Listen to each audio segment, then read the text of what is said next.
Ladies and gentlemen, welcome back to the channel, and today we have a Call of Duty commentary. More of a rant really than anything, but I think it's something that the developers should pay attention to. I think it's something that has been plaguing the Call of Duty franchise for a very long time, and it's something that if it were to be addressed, it would actually help out the player base long term and make the franchise even better. So, Season 3 Reloaded has come out for Call of Duty Vanguard. It's not really the biggest update ever, but there is a new gun.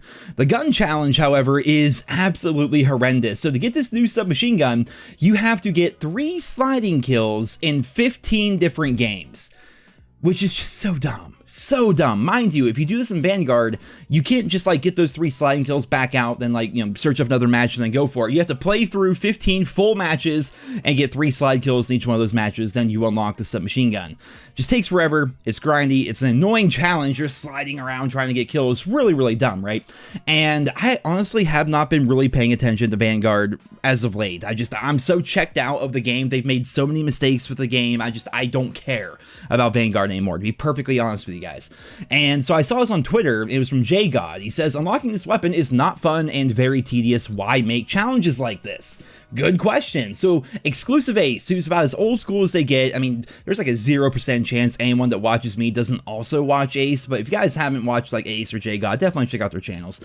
But Exclusive Ace replies with, this is what happens when you chase metrics and treat challenges purely as a transaction where a player sacrifices their time to receive an item rather than providing a truly engaging challenge that makes people want to invest their playtime because they enjoy the process. Perfectly said. Could not have said it possibly better myself. Actually, there's another quote out there. It was actually from Asmongold way back in the day, who said, a game should never waste your time. A game should make you want to waste your time. Now think about that, just chew on that for a moment. And Call of Duty honestly has been a big waste of time recently with their challenges. And it's just like what they said, it's talking about the idea of they're chasing metrics and treating challenges purely as a transaction where players sacrifice their own real life time to receive an item, as compared to making it challenging or interesting or fun, which is supposed to be the point of video games at the end of the day. They're supposed to be fun. Instead of doing all that, they're purely chasing player retention metrics. That's all it is. And I want to give you guys an example of how bad things have gotten over the course of the past 10 years. So 10 years ago, what game came out? Black Ops 2. Fantastic game. Everyone enjoyed Black Ops 2. Well, most people enjoyed Black Ops 2. Definitely referred to as one of the best Call of Duty games of all time by the vast majority of the community. I don't have stats to back that up, but you ask virtually anyone, seems like Black Ops 2 is up there, at least the top 5 COD for most players out there. Well, let's talk about the camo challenges, because Black Ops 2 was the first game that really gave us diamond camo. We had gold camo, of course, in Black Ops 1. Before that, we had fall and red tiger and blue tiger in Modern Warfare 2, but Black Ops 2 was like the first game to really innovate the camo challenge system. And what you had to do is, we're going to use submachine guns here as an example. So to get gold on a submachine gun in Black Ops 2, you needed 100 headshots, 150 kills with no attachments, 150 kills with no perks, 20 double kills, 10 5-kill streaks, and then 30 revenge kills, which is when you kill someone that killed you previously, right? And to get these challenges, you didn't have to like grind through weapon levels or do anything crazy. To unlock all the challenges, you did your 100 headshots, and then you unlocked the rest of them. You unlocked the 150 kills and no attachments, 150 kills and no perks. You could do those together and just blitz through both challenges at once, and then your double kills and your 5-kill streaks and your revenge kills, right? Those 5 challenges you had after your 100 headshots, and you got your gold camo. Do that for every submachine gun, you get diamond camo, right? Well, let's compare that to a submachine gun from Call of Duty Vanguard. And I'm not even going to like pick favorites or like, you know, cherry pick this here. We're going to pick the MP40, which is by far like the most popular submachine gun, or at least it was when I was playing the game. So to get gold on the MP40 in Vanguard compared to a SMG in Black Ops 2, you also need 100 headshots, sure. There's no attachment kills, but they replace that with 100 long shots using certain attachments. You then had 100 more headshots using certain specific attachments, and instead of 20 double kills, we now have 50 double kills. Instead of 10 5-kill streaks, we now have 35 kill streaks, and there was no revenge kills challenge in Call of Duty Vanguard, so instead of that, we also have get 400 eliminations, get 100 close range kills, get 100 hipfire kills, and then 100 kills without taking damage with certain attachments. Mind you, to unlock these challenges, you have to grind the gun up like ridiculously, even to unlock the challenges to begin with. Back in Black Ops 2, you take your MSMC or whatever, you get your 100 headshots, bam, you have all the challenges right there. You can go for it, you can complete the challenges very quickly if you're good at getting headshots, right? Whereas in a game like Call of Duty Vanguard, you have to level up your gun to level 70 or even higher sometimes to unlock all the challenges, and then once you have 1,000 kills with the gun already, you now have a new challenge to go get 100 long shots with a submachine gun using specific attachments, or 100 close range kills, which basically involve you giving a colonoscopy to your opponent for it to actually register, or getting 100 hipfire kills, or whatever, right? They take a very simple system like we saw back in Black Ops 2, which is like 20 double kills. We're like, let's make that 50. All right, well, how about 10 5 kill streaks? Let's make it 30. Literally tripling the amount of 5 kill streaks you need, more than doubling the amount of double kills you need, making it so you have to get all these challenges done, which takes so much time, and a lot of time it's just completely asinine because you're using very specific attachments, going for 100 long shots with a submachine gun. It doesn't make any sense. It is designed, and this sounds so cynical, but I think you guys will agree, it is designed to waste your time. It is designed like if you want to get gold, or you want to get diamond, or you want to get atomic camo, the challenges are not designed to be fun, they're designed to waste your time and capitalize on the sunk cost fallacy, which is, if you put enough time into something, you think to yourself, well, I already invested enough time in here, I might as well see it all the way through, and to get atomic and go through all of this, it's going to take you an absurd amount of time. And just to give you an example of like how bad challenges have gotten, going from Black Ops 2 to Vanguard, just a nice 10-year gap there. In Black Ops 2, right, assault rifles, light machine guns, snipers, they all had their own challenges as well. Guess how many long shots you needed for all those weapons? Does anybody remember? 10. 10. If you had like the M8 or whatever, like the assault rifle in Black Ops 2, and you needed to do your long shot challenges, you only need to get 10 of them. That was it. Pick an LMG, pick like the LSAT, right? How many long shots do you need with that gun? 10, and the camo is done. You then look at the Bren, for example, with all of its different challenges in Vanguard requiring up to 300 long shots with that one particular light machine gun, which is only one of many LMGs you need to finish to unlock diamond camo for that category, to then subsequently keep on going to unlock atomic camo. That's ridiculous, right? And I'm not here to say like Black Ops 2's system was perfect. I mean, pistols needing 100 headshots just like submachine guns and stuff, that's tedious. I think Vanguard actually did do some good things with the pistols. It's not perfect by any stretch of the imagination, but not requiring 100 headshots for pistols is good. I feel as though pistol challenges need to be super simple, because honest to God, like, who has fun doing pistol challenges in COD? Every now and then it feels okay, because you jump into like hardcore team deathmatch. I mean, what was that gun back in Black Ops 4? Was it called the Strife? The Strife was like straight up OP in hardcore game modes.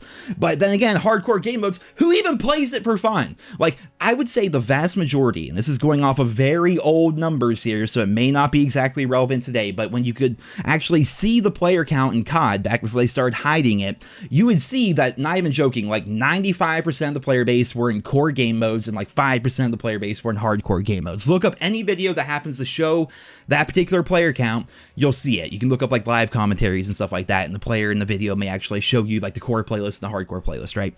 Like 5% of the player base played hardcore back in the day. I would say that number has gone up recently because of all the camo challenges, but I think that's artificially increasing the amount of people that choose to play hardcore because they only go there because they have to go do all the stupid pistol challenges and stuff like that, and it's just easier to do it in hardcore. I don't think, and this is just my theory, but I don't think people go play hardcore with pistols because it's fun. I think they do it because they have to. You know, if they want to get this challenge done, if they want to get this camo and make it so the game's more interesting while they're playing game modes and doing content that they actually enjoy, they have to go do a bunch of stuff that they don't enjoy. And what is the point of that? We are playing a video game, not going to work. You know, it blows my mind how bad the system has gotten. And it's just like Ace said, going full circle, it is nothing more than a transaction where a player sacrifices their time to receive an item. It's not hard to get 50 double kills. It just takes time and a lot of shipment grinding, right? It's not hard to get 100 hipfire kills. It's just grindy and boring and pointless, right? Making you have to get like 1,000 kills with a gun to then give you a challenge at the very end where you have to go get 100 more headshots while using certain attachments while you already did the previous 100 headshot challenge, it is nothing more than wasting your time, which is why I said going into Vanguard I was going to be getting atomic camo, I was going to do 100%er if they had it, this, that, and the other thing. Well, I quickly realized when the game came out that most of the challenges just simply weren't tracking properly because basic math is just hard to figure out, apparently, for all these high-paid COD devs. But a lot of the challenges did not simply track properly, and I realized that the challenges themselves are just a giant time sink. They're not hard to do, it's just laborious, it's grindy, it's boring, it's mind-numbing, and at the end of the day, we're talking about a video game, it wasn't fun. And I stopped. So I just stopped going for these camo challenges. It was not fun to do. And especially when you look back at how things used to work in a game like Black Ops 2, and then you compare those challenges to what we have now in a game like Call of Duty Vanguard, it's like they are literally just out to waste our time. Like, sure, COD is fun. We all love Call of Duty at the end of the day. That's why you watch my channel, right? But going for these challenges is not interesting. It's not fun. It's not even challenging. It is laborious. It is mind-numbing. And it's because they're just going for those player retention metrics that they can talk about in their annual investors report and then get more money sent to them. That's pretty much it. Like, they care just about, like, their stock. That's it. You know? And they're killing player fun in the interest of player retention. And I think that long term, they're seeing the effects of that. As we see the overall player base of the Call of Duty franchise going down and down and down, it's because players are now just burnt out on it. Like they are milking the player base dry at this point, trying to get what few people are still left. And we're talking about millions of people, but it's not nearly as much as like it was back in the day. Don't make a mistake. I mean, Call of Duty is still very popular, but it's not as popular as it was in terms of like normal like multiplayer players. And you know, Warzone's kind of killed that, but normal multiplayer, normal traditional multiplayer, there's not as many people playing now as there used to be. And it's because they're just milking the multiplayer guys like this. Like the few people that are left compared to what we used to have, they're just milking them dry, man. Like, hey, you want the new SMG? How about you just go get 3 slide kills in 15 different matches? There's no skill involved there. There's no skill involved. You just slide and get 3 kills. Anybody can do that. But instead of making a challenge that is skill-based or a challenge that is actually engaging or interesting, they make you do a stupid challenge like sliding to get a kill, and then they make you do it in 15 different matches. And you can't just back out of the match after you get your 3 sliding kills because then it doesn't count. They are literally forcing you to stay in that game and just do whatever until the end of the match so you can then start up another match and go get your 3 slide kills again. They are wasting your time, folks. That is what they are doing. But people do it. And so, at the end of the day, I suppose, who's the sucker here? But, ladies and gentlemen, there you have it. That is my rant here today. Modern Warfare 2022 is coming. We all know it's coming. The reveals are going to be happening. We've already gotten some teasers, some trailers, things like that. I hope they revamp this system, man. We learned yesterday with the data mines that they are going to be bringing back weapon levels because weapon XP is going to be a thing. So are we going to see a similar challenge system and a similar, camo system to Modern Warfare 2019, Cold War, and Vanguard? Because I truly hope not. I mean, some of the challenges are just so, like going back, I did a whole Dark Matter guide for Black Ops Cold War. And the rocket launcher challenges in particular were just so ridiculous. I'm going to play an excerpt from that video. Tell me if this sounds fun to any of you. So basically the only way to destroy 3 score streaks or 3 vehicles in a single game with the RPG is to go play Fireteam Dirty Bomb. Basically, to do this challenge, this is what you do. You spawn in, you give up on winning immediately, you annoy your teammates by not playing the objective whatsoever, and just floating in the sky with the engineer perk on. Doing this, you basically just wait for somebody in the lobby to jump into a vehicle, and then you try to swoop in on them and blow them up with your RPG. It's all a huge crapshoot, and it's honestly a huge time sink, but this is probably the most consistent way of completing this challenge with the RPG, and again, this also ties into the challenge of destroying 50 ground-based vehicles. So yeah, that's the only thing you can really do. You play Combined Arms, or you play Fireteam, and then you just hope, you pray that other players actually get inside vehicles, because you're not going to be able to get this challenge otherwise. Virtually nobody runs the RCXD or the Sentry Gun in regular multiplayer, so to destroy vehicles, you have to jump into Combined Arms or Fireteam and just pray. That's the worst part. You have to hope. You have to get lucky for this to actually be completed.